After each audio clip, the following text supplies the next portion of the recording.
DESIblitz.com. Hello, you're watching DESIblitz.com and I'm Adil Ray. I'm not Adil Ray. I'm not Bobby Fraser. I'm Hardeep Singh Kohli.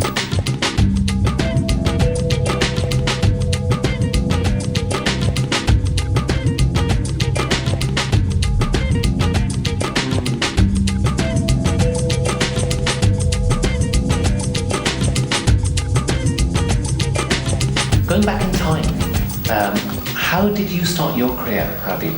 I went to university, did a law degree, and then joined the BBC as a production trainee. So I made television and radio for about 15 years. I never wanted to be a presenter because I thought all presenters were muppets. Then I became one and realised how right I was. It was that really. It was just, the excitement of, the legal profession is great and all that, but it's all set out for you. You kind of offered a junior partnership when you're still at university. What's there to look forward to?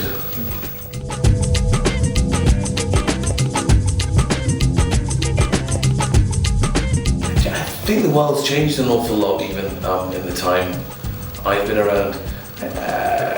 I think in a strange way we've gone a little bit backwards in the last 15-20 years in terms of the access available. But the thing is, Nitin Sawhney once said he doesn't wake up in the morning and think about what British Asian thinks he's going to do today. I don't wake up thinking, what Punjabi Scottish things I'm going to do today. I just wake up and I'm me. And so the only thing limiting me in a sense is my own aspiration and the ambit of my own ambition. So from that point of view, one likes to hope that if you have the ability, the training, the talent, and the rest, none of which I have, then you might make a breakthrough. But it's a difficult and hugely subjective business anyway. They made up their mind. We talk about the Brown experience. Speak to women, 52% of the population. Where do you see them over the age of 50 on television? Actually, that's the bigger battle that ought to be fought. Once that battle is won, then we can talk about the Browns doing a bit better. What are your memories of your early projects? Is there any particular project which stands out for you or which is close to you? Yeah, I was really lucky.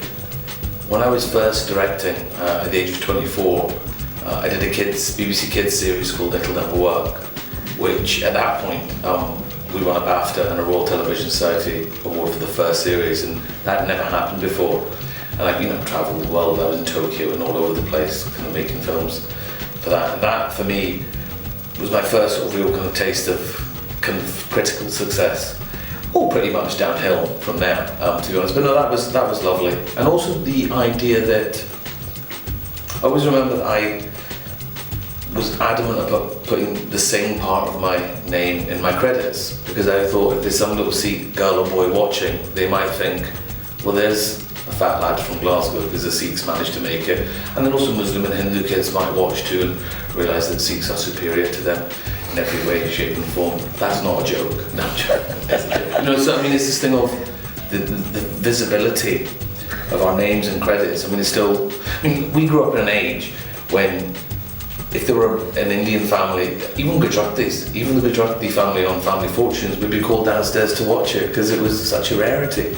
Now with obviously the work Adil Ray is doing, people like Neeta Rani, Nikki Bedi, and we are more prevalent in the world of media. It's still quite rare to see, us in a context other than the obvious. Because I don't own a shop, I'm not a doctor or an accountant, so it's tough for them to find a position for me.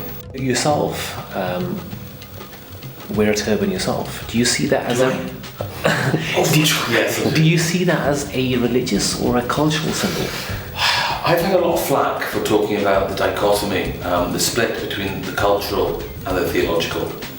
I think the theological side of any religion is a private matter between the individual and their maker.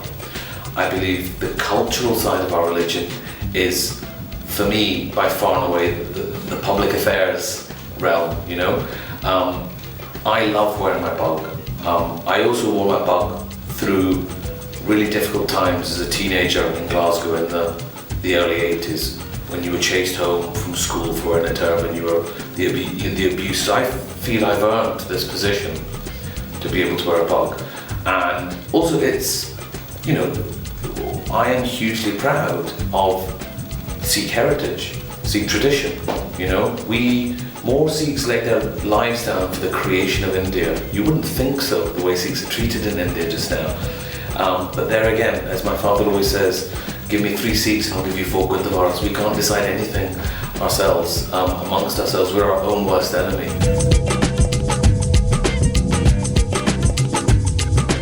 When we were just talking about this the other day, Nihal, for his first ever stand-up gig, I cajoled him into doing it. It's one of the funniest things I've ever seen on stage. Shazia Mirza, I think, is brilliant. I'm Not Malala, I think, is genius. A young woman to be as funny as she is.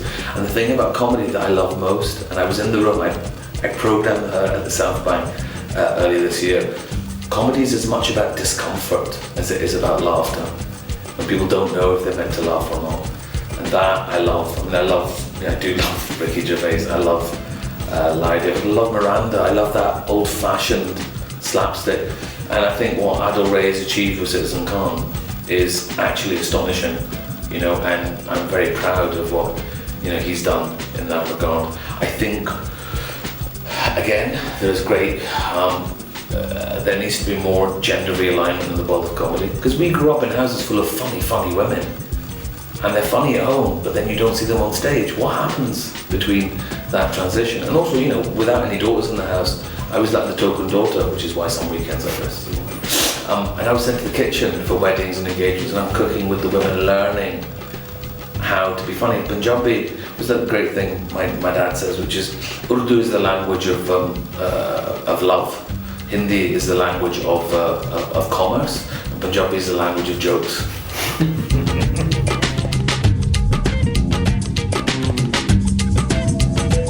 Food for me is absolutely integral to our experience in prison. For a lot of white British people, the first time they experienced brown people was in restaurants, you know. And I think what's really exciting about that experience now is, and to be saying this in the great city of Birmingham that led the way in many ways, the food culture, we're beginning to see this idea of Indian food is a nonsense, you know, because even in the Punjab, there is. I was explaining to a friend of mine about halim. And I was saying, he said, oh, did you grow up eating that? I said, well, no, I didn't, because that's a Punjabi Muslim dish. And he was, all right, so it's based on religion. I said, well, it's not really, but that one is. Our Zameen in India, our family farm, is part of the border between Pakistan and India. Sada khune koi khune. When you're a stand-up, you sort of have comedy Tourette's. You can't stop yourself saying things. It's like another force in play. And I just thought all the times my big fat mouth has got me into trouble. And I thought, yeah, that's a show. There is something almost inexplicably beautiful about being on stage. There's something, it sort of cleanses your spirit to be on stage. Because there's, you know, no matter how many, I broadcast to 8, 9, 10 million people at sometimes. But I can't see those 8, 9 or 10 million people. You put me in front of 250 tonight in Birmingham and I can see their eyes and I feel the love and they feel mine, and, you know, sometimes you just get naked. You're not allowed to.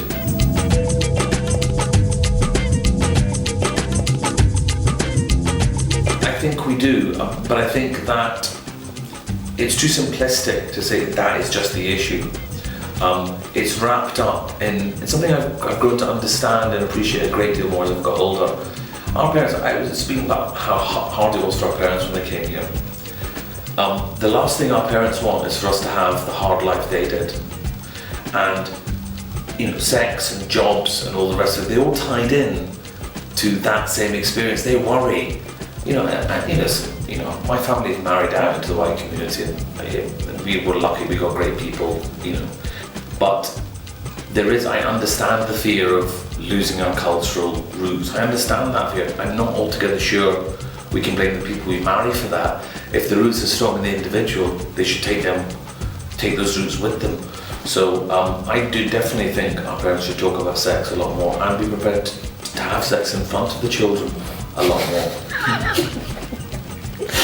Why not?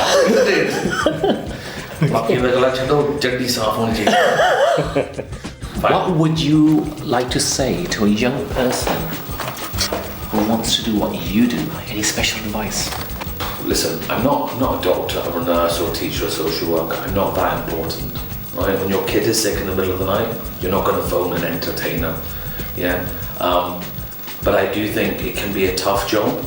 One part of it, the toughness of the job, is the fact that there's always something easier to do.